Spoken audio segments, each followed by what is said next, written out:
Bonjour à tous, j'ai trouvé à la benne une petite alimentation pour recharger les téléphones portables. Donc avec une entrée comprise entre 100 et 240 volts et une sortie de 5 volts, 2,1 ampères. Donc il y a deux sorties USB. Donc je l'ai essayé, mais il n'y a rien qui fonctionne. Alors pour l'ouvrir, j'ai pris un ciseau à bois. J'ai pas eu le choix de faire autrement car le couvercle est collé.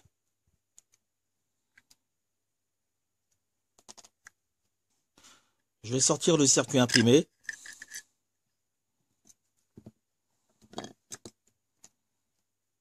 C'est une petite alimentation à découpage de type flyback. J'ai déjà cherché la panne avant de faire la vidéo et on va explorer le circuit et je vais vous montrer ce que j'ai trouvé.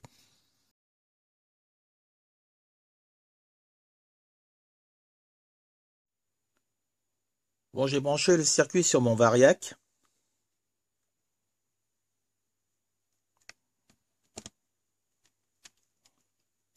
En entrée, j'ai 166 volts et en sortie, il n'y a rien du tout.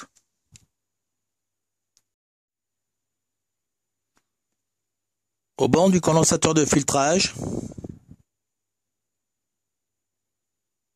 j'ai rien du tout. Bon, ensuite, j'ai testé la résistance fusible qui se trouve ici.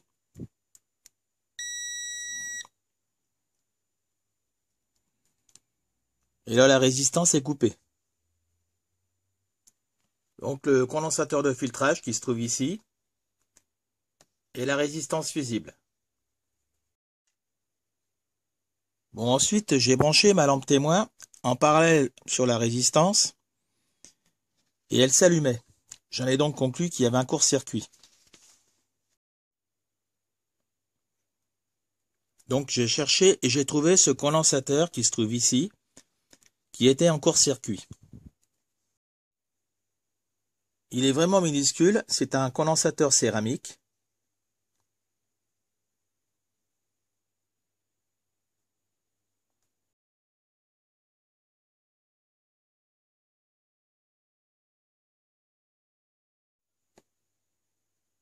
Donc il se trouvait ici.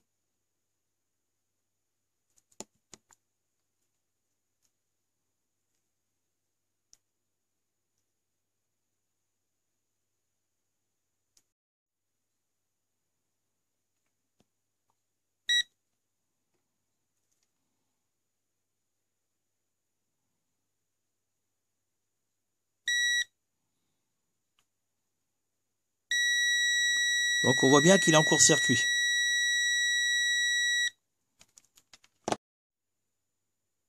Il faut donc se méfier des petits condensateurs céramiques comme celui-ci.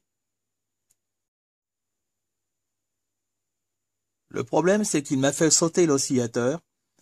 Donc on peut voir la trace dessus.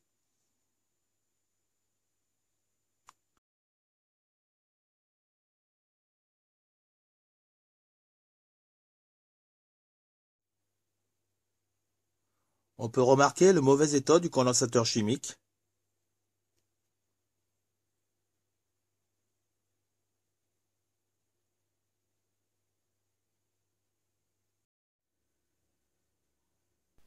Je vous laisse admirer la qualité des soudures.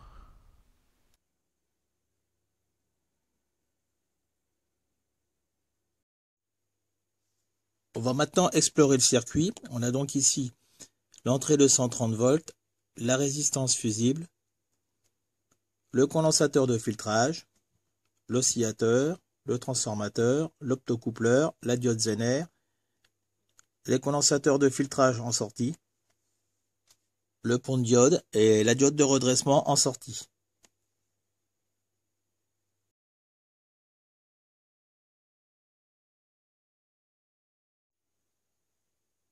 Voici le schéma. Donc ici on a l'entrée de 130 volts alternatif, le fusible, le pont de diode, le condensateur de filtrage. On a l'oscillateur, c'est un DK1203. Donc c'est un oscillateur auto-alimenté qui intègre un transistor de puissance haute tension. Et il oscille environ à 65 kHz. On a le circuit d'amortissement qui atténue les pics de commutation. Et là, c'est le contrôle de rétroaction. Donc on a un optocoupleur. Donc ça c'est pour le côté primaire. Ici on a le côté secondaire. Donc on a le transformateur. Ici on a une diode de redressement rapide. Une bobine pour réduire le bruit de sortie. Ensuite on a deux condensateurs de filtrage. Ici c'est la résistance de limitation pour le courant de la LED. Ensuite, on a ici une résistance de limitation de courant, l'optocoupleur pour le circuit de rétroaction et une diode Zener. C'est la diode Zener qui va commander l'optocoupleur. On a un condensateur de type Y qui permet de réduire les interférences.